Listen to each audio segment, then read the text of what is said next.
All right, let's just jump right in. There are very few technologies as polarizing as Bitcoin.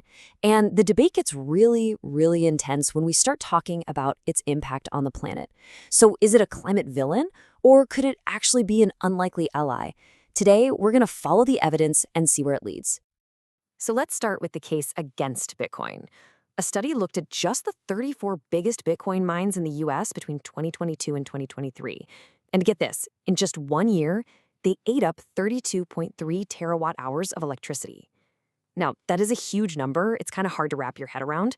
So let's put it in perspective. Okay, so that number, it's a third times more power than the entire city of Los Angeles used in that same time frame. And here's the real kicker. An estimated 85% of that juice came from fossil fuels.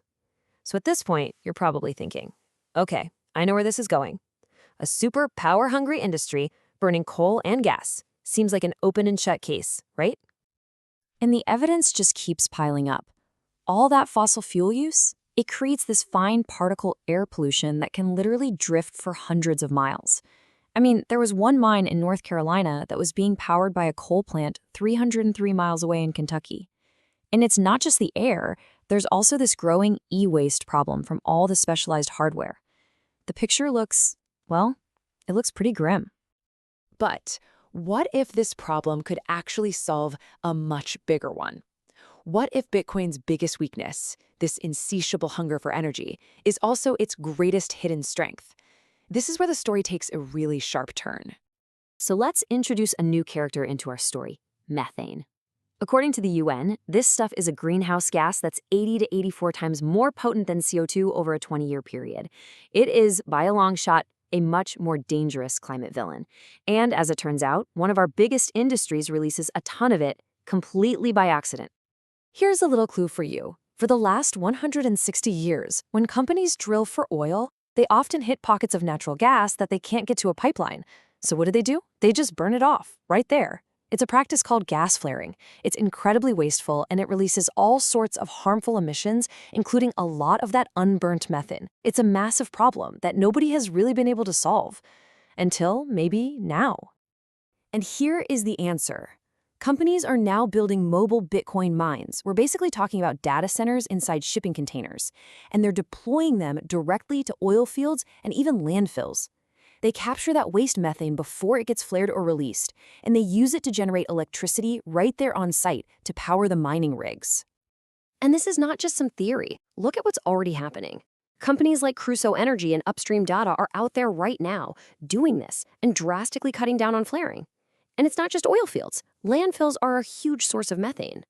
A company called Vespine Energy set up a mining operation at a landfill that's expected to prevent 20,000 tons of CO2 equivalent from hitting the atmosphere every year. In fact, get this, some studies suggest that if you just captured the gas from 35 mid-sized landfills, you could make the entire global Bitcoin network carbon negative. And this chart just puts the scale of this whole thing into perspective. I mean, look at the annual emissions from gas flaring and landfills. They absolutely dwarf the entire carbon footprint of the Bitcoin network. So the argument here is that mining's energy demand can be aimed, like a tool, to tackle these much, much bigger sources of pollution. But the story doesn't even stop with methane. Proponents argue this is all part of a much bigger pattern. Bitcoin mining as a solution for wasted energy wherever you find it. You see, that same idea applies to renewable energy. On super sunny or windy days, solar and wind farms often produce more power than the grid actually needs. This forces them to curtail, which is just a fancy word for throwing away that clean energy. Well, Bitcoin miners, who can set up shop pretty much anywhere, can act as a buyer of last resort for all that excess power.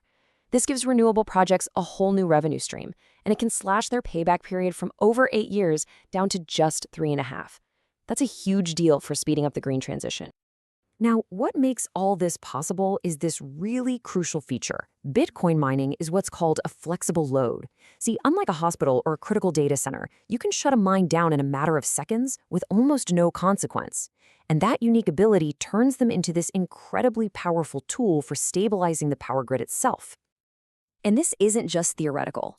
Just look at what's happened in Texas. During that deadly winter storm back in 2021, miners powered down and gave 1,500 megawatts back to the struggling grid. Then, during a crazy heat wave in 2023, they shut off enough power to equal 3 emergency gas power plants. By 2024, the Texas grid operator had formally integrated mining into its stability programs, saving taxpayers an estimated $18 billion because they didn't have to build new, polluting peaker plants. So, we've seen all this incredible potential. But what about all that pollution we started with? This brings us right to the reality check, to the central conflict of this whole debate. You see, the environmental story of a Bitcoin mine isn't really about Bitcoin at all. It's about where it plugs into the wall. A mine that's powered by renewables or waste gas has a completely different environmental footprint than one that's tethered to a coal plant on the regular grid. So let's just put these two arguments side by side. Is Bitcoin mining a villain that relies on fossil fuels, strains our grid, and creates pollution? Or is it an ally that monetizes waste energy, helps stabilize the grid, and actually reduces methane emissions? The answer, crazily enough, is both. It just completely depends on the individual mine. To make it even more real, this whole debate basically boils down to a conflict between two different realities.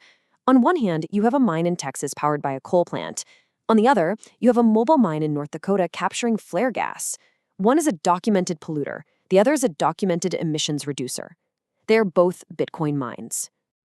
So where does that leave us? Well, it leaves us with this paradoxical technology whose final impact just isn't written yet. It's a story that really depends entirely on the choices we make from this point forward. And this isn't just some fringe idea. This whole climate ally perspective is being taken very seriously at the highest levels of finance. Just last year, BlackRock CEO Larry Fink said that Bitcoin is increasingly seen as an ESG-aligning asset, that's environmental, social, and governance, especially when there is proof of sustainable mining. The incentives are really starting to shift.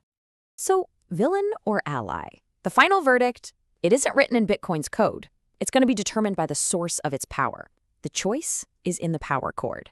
And that choice is still being made.